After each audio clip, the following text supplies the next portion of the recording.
Okay. Oh, I'm such a mess. I got off work last night and then I went to bed. I didn't even wash my face. This is my leftover hair from last night. It looks awful. My lipstick, I still have a little bit up here. Can you see it? That's not a booger. It's my nostril skirt. Yeah, I'm a mess. Okay, next question. I was just wondering if you could talk about your insomnia and how you come to cope with it. It's a condition I suffer from myself, and no doctor is willing to help me. It really gets me down, and I was wondering if there are any tips you can give me on how to cope with it. Thanks. It was not a problem that I had for a long time. And then a couple years ago, maybe 4 years ago, 5 years ago probably, I just couldn't, I stopped being able to fall asleep, and it was hard because I had a baby then too. I would just toss and turn and toss and turn, and I would try so hard. I practiced breathing exercises, and and I had all these visualization techniques and things that I would do, and sometimes they would work for me, but barely. And it's something that would come in waves for me. For a long time, I didn't really do anything about it.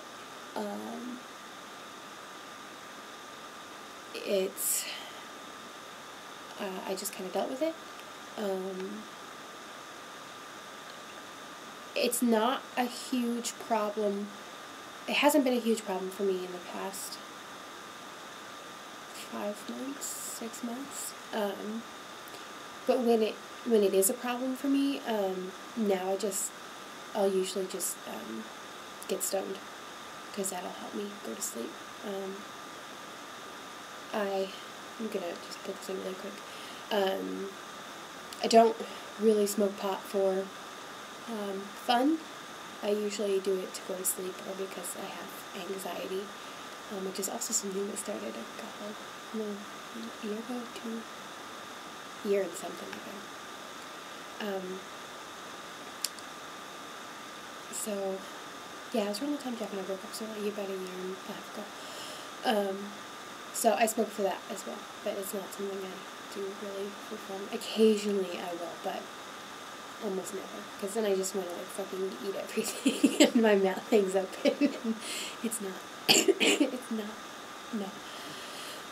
I mostly use it when I need it, but, yeah, I don't really know what sort of information that you want. I don't like sleep aids, Ambien.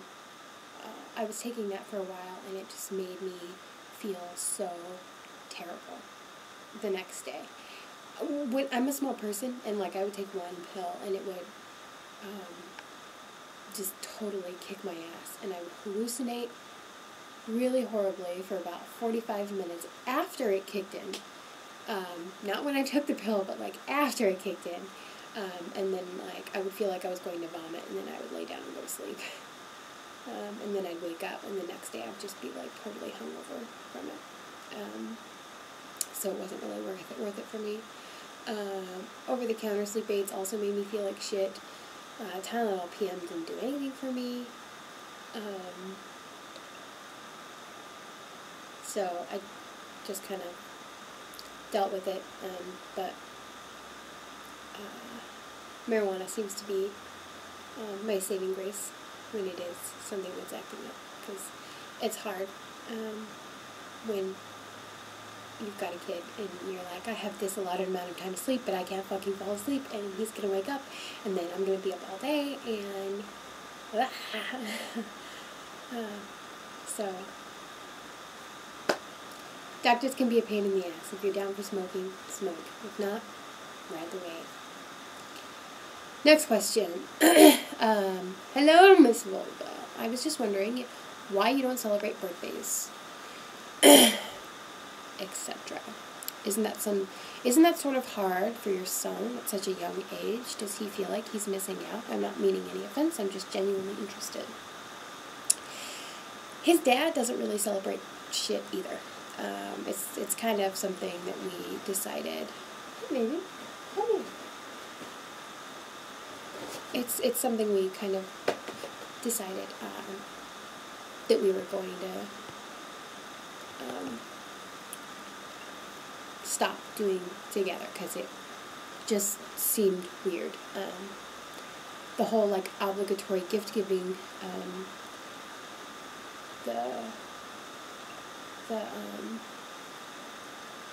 then like if you view it from like a capitalist standpoint, are you?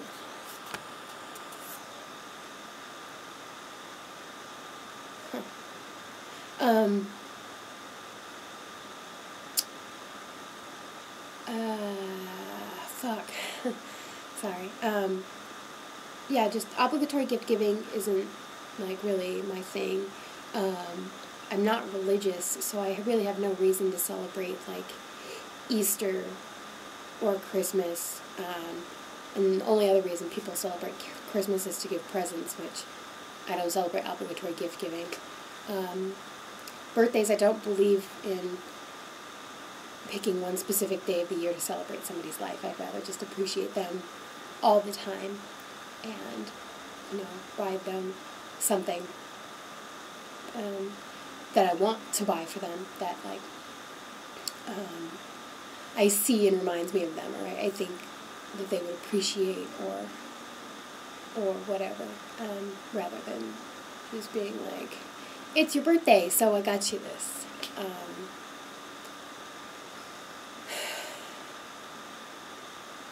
I don't know. I don't really celebrate the 4th of July. I wouldn't really consider myself a patriotic person.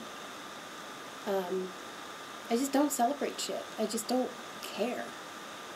It's not important to me. I'm not like a materialistic person at all. I don't give a fuck about shit. I don't. And I don't understand people who do. And it's just, I just don't. That's the best answer I think I've got. Next question. This is kind of ridiculous of me, but I admire that you seem to be a very confident person. I have stretch marks on my breasts, butt, hips, and thighs from growth spurts over the years. They don't bother me so much, but when it comes to letting the opposite sex see my body, that's when I become very insecure about them. I know I can't hide them forever, so do you have any advice on being more confident with your stretch marks? They're not going away. And spending your time, like, feeling insecure about them, is just making you feel bad. So, being that they're not going away and that you'll wear them for the rest of your life, you might as well learn to love them. They're not bad. They're just like tiny little tears in your skin, and majority of the population in this world has them. So there's really no reason to feel bad about it. It fucking happens.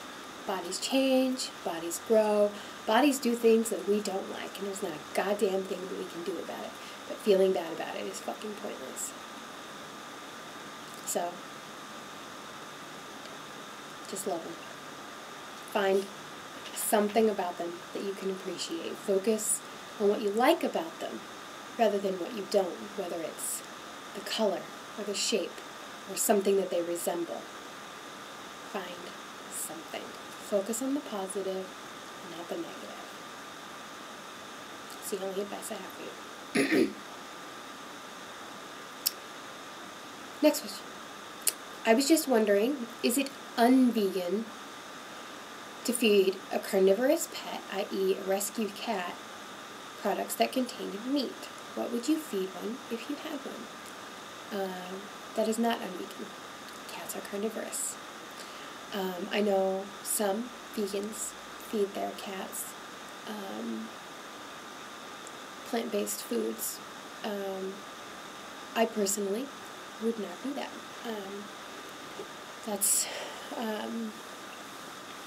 This is something like I'm not really looking to debate with any vegans who do feed their cat plant-based foods. I'm just saying, I would not feed my cat a plant-based food. I would feed it a meat-based diet because that's what it's supposed to eat, and it's been domesticated, so I have to conform to that.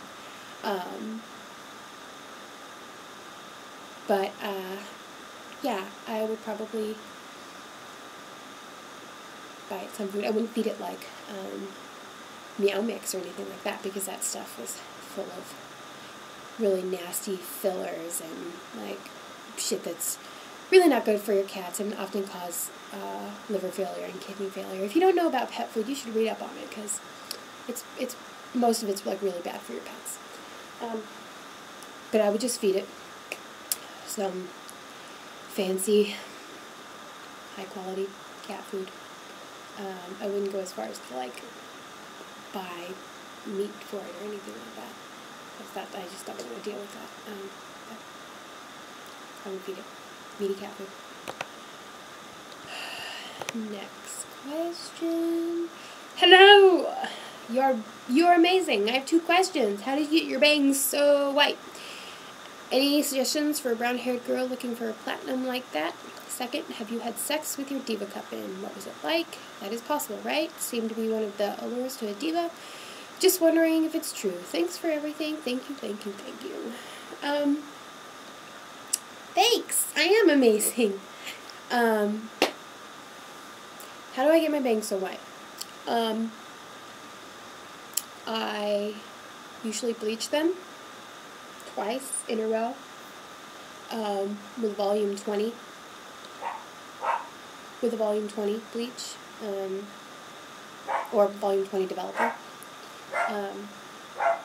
First one I'll do, Biscuit, come here! First one I'll do for like an hour. Second one I'll do for like an hour. You use the higher volume developers, it'll probably just fry your hair. Hey, what are you bugging for? It'll probably just fry your hair, so I wouldn't recommend doing that.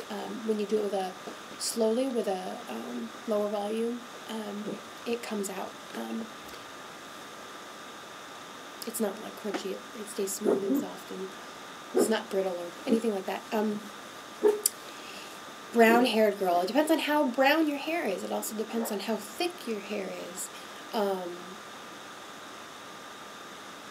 I would suggest just making it a slow process. I know it sucks, but it's what you got to do. If your hair is dyed brown, that might make things a little bit more difficult for you. So, I don't know. I don't really have...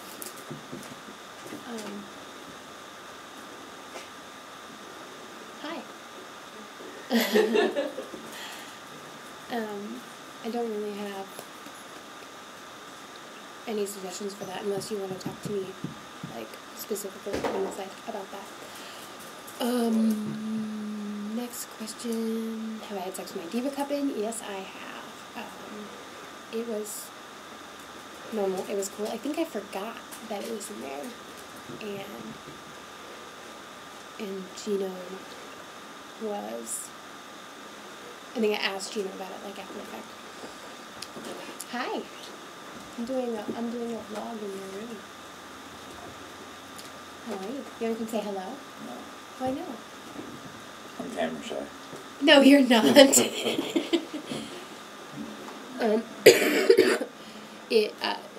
I never really knew about that being much of one of the things that was like really a positive thing about the diva cup, or like something people look to diva cups for. I've heard of that with Instead cups, but that's different because those are flat and round, and this is like... Did you cut your hair today? Yeah. Kind of ovular, but The sides. Yeah. So it was cool, I guess.